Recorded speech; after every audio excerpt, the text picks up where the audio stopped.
হযরত আবু উমামা রাদিয়াল্লাহু তাআলা আনহু রাসূল সাল্লাল্লাহু আলাইহি ওয়াসাল্লাম থেকে বর্ণনা করেছেন, রাসূলুল্লাহ সাল্লাল্লাহু আলাইহি ওয়াসাল্লাম বলেছেন, যে কাউকে ভালোবাসলো আল্লাহর সন্তুষ্টির জন্য, শত্রুতা পোষণ করলো আল্লাহর সন্তুষ্টির জন্য, কিছু দান করলো আল্লাহর সন্তুষ্টির জন্য, আর দান থেকে বিরত থাকলো তাও আল্লাহর সন্তুষ্টির জন্য, সেই ঈমানের পূর্ণতা লাভ করল।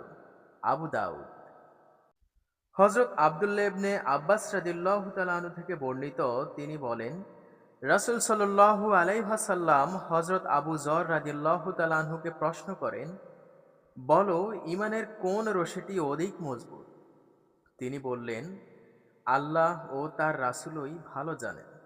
রাসূল সাল্লাল্লাহু আলাইহি ওয়াসাল্লাম বললেন, আল্লাহর জন্য পারস্পরিক সম্পর্ক ও সহযোগিতা স্থাপন, এবং আল্লাহর জন্য কারো সাথে ভালোবাসা, এবং আল্লাহর জন্য কারো সাথে শত্রুতা ও মনোমালিন্য করা।